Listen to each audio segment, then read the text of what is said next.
আজ জগন্নাথ দেবের স্নান যাত্রা উৎসব। জ্যৈষ্ঠ মাসের পূর্ণিমা তিথিতে আয়োজিত হয় এই উৎসব।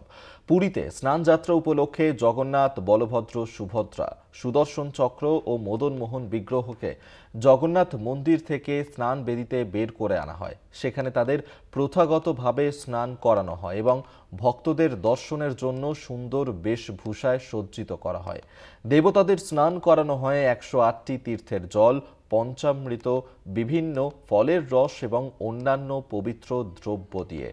পুরীর পাশাপাশি দীঘা, মাহেশেও জগন্নাথ দেবের স্নান যাত্রায় ভক্তদের ঢল। আজ জগন্নাথ দেবের স্নান যাত্রা জ্যৈষ্ঠ মাসের পূর্ণিমা তিথিতে আয়োজিত হয় এই উৎসব।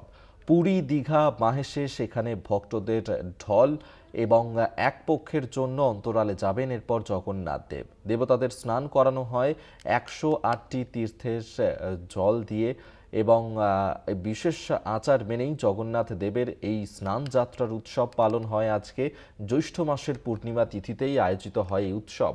পুরীতে স্নান যাত্রা উপলক্ষে জগন্নাথ, বলভদ্র, সুভদ্রা, সুদর্শন চক্র, মদন মোহন বিগ্রহকে জগন্নাথ মন্দির থেকে স্নান বেদিতে বের করে আনা হয়, আর সেখানেই তাদের প্রথাগতভাবে স্নান করানো হয় এবং ভক্তদের দর্শনের জন্য সুন্দর বেশভূষায় সজ্জিত করা হয়। দেবতাদের স্নান করানো হয় 108টি তীর্থের জল, পঞ্চামৃত, বিভিন্ন ফলের রস এবং অন্যান্য পবিত্র দ্রব্য দিয়ে। পুরীর পাশাপাশি দীঘা, মাহেশে সেখানেও জগন্নাথ দেবের স্নান যাত্রা চলে। সেই ছবি এই মুহূর্তে দেখাচ্ছি আপনাদেরকে। একদিকে দেখতে পাচ্ছেন যে দীঘা এবং পুরীর ছবি আপনাদেরকে আমরা দেখাচ্ছি, যেখানে দীঘাতে সেখানে যখন একদিকে জগন্নাথ দেবের স্নান যাত্রার উৎসব পালন হচ্ছে, পাশাপাশি পুরীতে সেখানেও জগন্নাথ দেবের স্নান যাত্রার উৎসব পালন করা হচ্ছে। এবং এই যে স্নান যাত্রা বিশেষ উপাচারের মধ্যে দিয়েই জগন্নাথ দেব, বলরাম এবং সুভদ্রা স্নান যাত্রা করা হয়।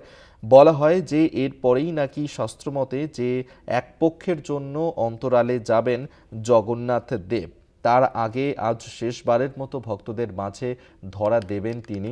এবং এরপর আবার 26শে জুন মন্দিরের দরজা খুলবে এবং সেখানে এই শাস্ত্রমতেই বলা হয় যে এরপর তার জ্বর আসে এই জগন্নাথ দেবের আজকের স্নান যাত্রার পরেই, এবং ঠিক রথযাত্রার আগের দিন তিনি আবির্ভূত হন এবং তারপরেই রথে চড়ে মাসির বাড়ি রওনা দেন তিনি। পুরী, একদিকে পুরীর ছবি দেখাচ্ছি আপনাদেরকে, অন্যদিকে দীঘার ছবি দেখাচ্ছি আপনাদেরকে। পুরীতে ব্যাপক ভক্তের সমাগম। দীর্ঘ কয়েক বছর ধরেই পুরীতে যেভাবে মানুষের ঢল নামে রথযাত্রাকে কেন্দ্র করে, আজ স্নান যাত্রার উৎসব, সেই স্নান যাত্রাতে ভক্তদের ঢল নেমেছে। অন্যদিকে দীঘা, যেখানে দীঘাতে এই বছরই এই জগন্নাথ দেবের মন্দিরের উদ্বোধন করা হয়েছে। মুখ্যমন্ত্রী মমতা বন্দ্যোপাধ্যায় মন্দিরের উদ্বোধন করেছিলেন। সেই জগন্নাথ মন্দির দেখার জন্য তো মানুষের ঢল উপচে পড়েই। এবার আজকে জগন্নাথ দেবের স্নান যাত্রা উপলক্ষেও বাড়তি ভিড় নজরে আসছে দীঘাতেও। দীঘার জগন্নাথ মন্দিরে সেখানেও কিন্তু জগন্নাথ দেবের স্নান যাত্রার উৎসব পালন করা হচ্ছে বিশেষ আচার মেনে। দুটো ছবি পরপর রেখেছি আপনাদের সামনে।